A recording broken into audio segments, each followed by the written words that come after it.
Hey everybody, and I'd like to welcome you back to our next segment with Chris Edwards. And in our last segment, we were sort of talking about, the Adderall ADHD experience. Feel free to pop back there if you want to catch up to what we're talking about. But we had a question from one of the viewers, and that question was, hey, Chris, I get it that we're talking about Adderall sort of in the scope of dependence addiction with receptor upregulation, but I've been on this stuff for 10 years. How do I get off? Yeah. Or what do I need to do and get off? Sure. Yeah. Yeah. So, for sure, there are, in some people, genetics involved. Yeah. But that's not everybody. And by the way, let me give you a little better intro. We understand that, say, in the world of depression, there's 10% of people that are really depressed and need that SSRI. Yeah. In the world of pain, there's this subset that can't get off. Right. In the world of Adderall, there are people that you may be stuck on this thing. Right. But we're saying the mass majority, it's a big cover-up of something underneath. Yeah. And we do get a fair amount of people who come in, which I love, and go, I'm on it, been on it, don't really want to keep being on it because they've done their homework, and they start to go, ooh, I don't like the way this looks launched. That's where this question's coming from. Yeah. Yes. Yeah. So we're there. So then I go, okay, so you've got a psychostimulant on board. Then, what are ways to regulate energy levels? I'm going to go sleep, right? How good is your sleep? Are you getting that 7 to 8? Some people need 9. Teenagers need 9 to 10. Are we there? 9 to 10 here, baby. Yeah. Gotta have it. It is important for focus and attention. There's a very cool TED Talk. Are we allowed to mention like other people's stuff? Yep, absolutely. Cool. Maybe Phil can even put a link in the description. One of my all-time favorite TED Talks is by Matt Walker. It's called Sleep is Your Superpower. Not only is it great, informational, but he's also a great presentation, and he's really funny. So he uses all of it, and it's so darn good. But he gets into this idea of what happens to your focus and attention as you get less sleep. What happens to your memory as you get less sleep? What happens to your immune system as you get less sleep? Okay, so sleep in and of itself is a major component. Stress levels, managing stress levels, a major component. We were just talking about this in between segments here and going, yeah, I got this workaday life that has me getting up at 5:30 a.m. and that don't work for me. And I go, yeah, it's probably not in alignment with your natural biorhythm. So what you're using is a stimulant to kick things up. And then, I've heard a lot of people say this, and we were talking about between segments. On the weekends, when I can sleep to that 7:38 mark, I don't need it. And I go, isn't that interesting? Right? Okay. Interesting. Good to know. So sleep, nutrition, all right? This is a hot topic, always is a hot topic. It's been a hot topic. It's a big deal, though. Protein, you need protein for dopamine. It's important. So if you're trying to come off of psychostimulants or even just caffeine and things like that, and you've been using those things as your energy source, think protein and fat. This is our deal, man. We're huge proponents of protein and fat. Yeah.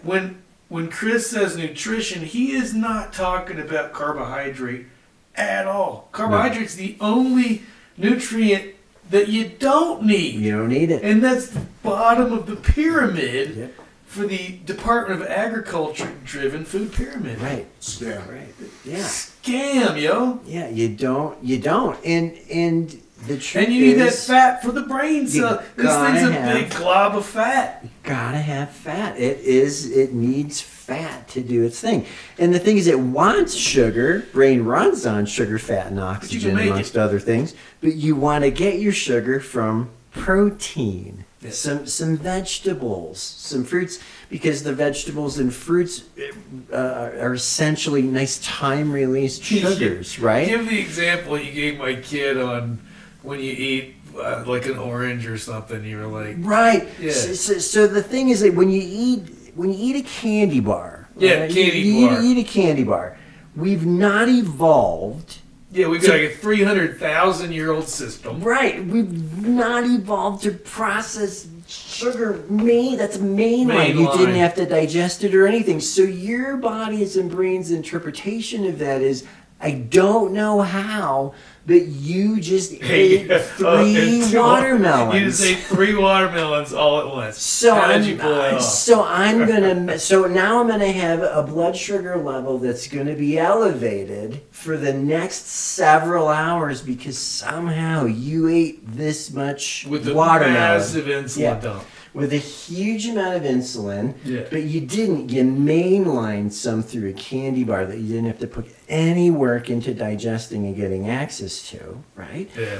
Then your body sends out this insulin. It's looking for all the sugar. The candy bar sugar is gone, and you've got all this free-floating insulin going, where's the sugar? Scrubs your body clean of sugar, and now your blood sugars are really low. What is your brain running on?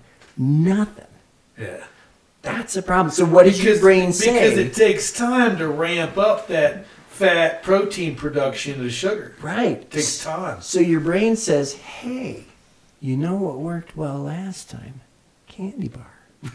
Because when you eat a candy bar, you are close enough to the food source in the feel good for your brain to associate those two things together and the taste, right? Then we hit all the endorphin receptors at the same time.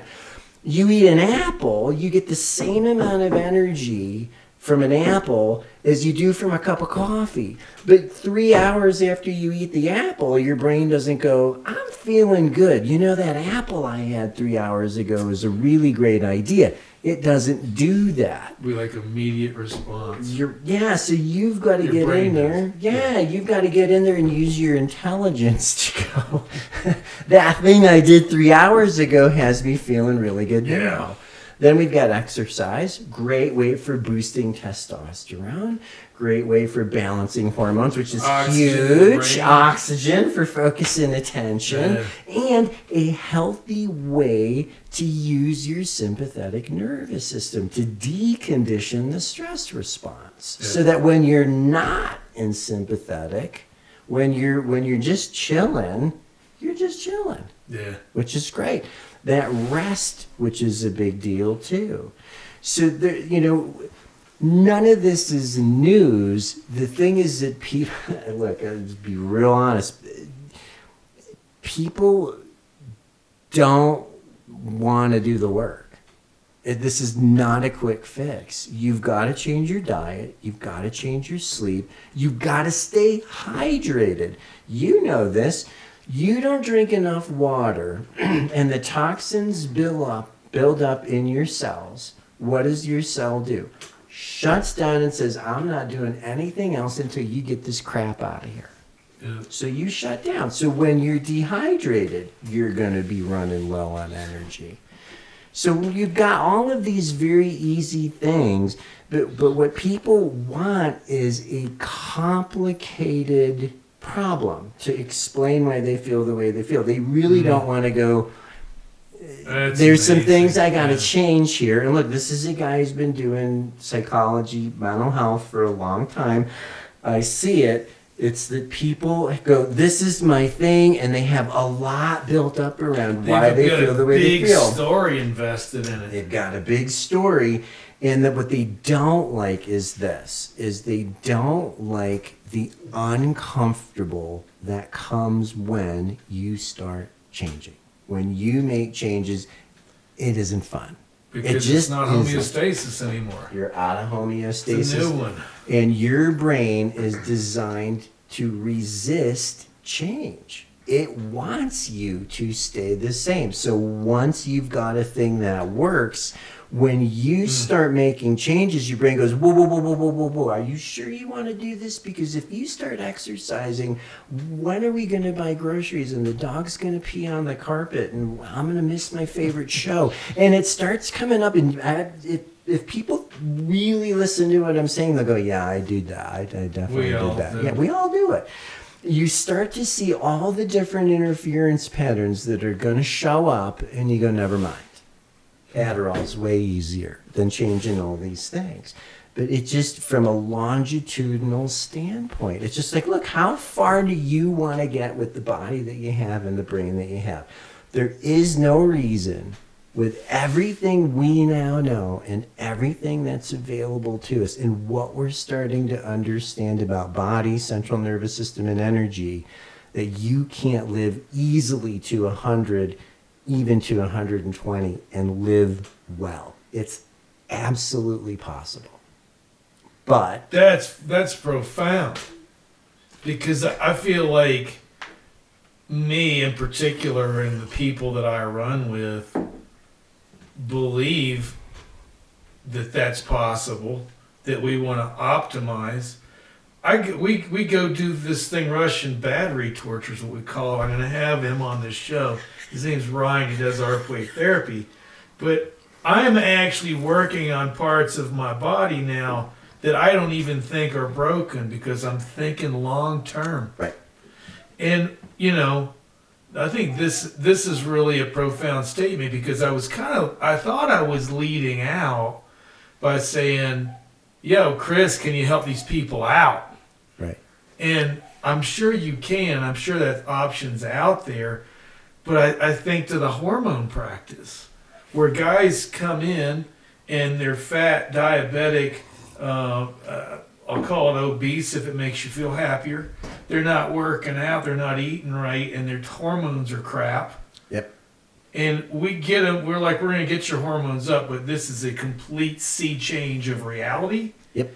And if you don't do the 6 S's, I'll throw them out there. Right. Spirituality, good sex life, good sleep, steak is good food. Right.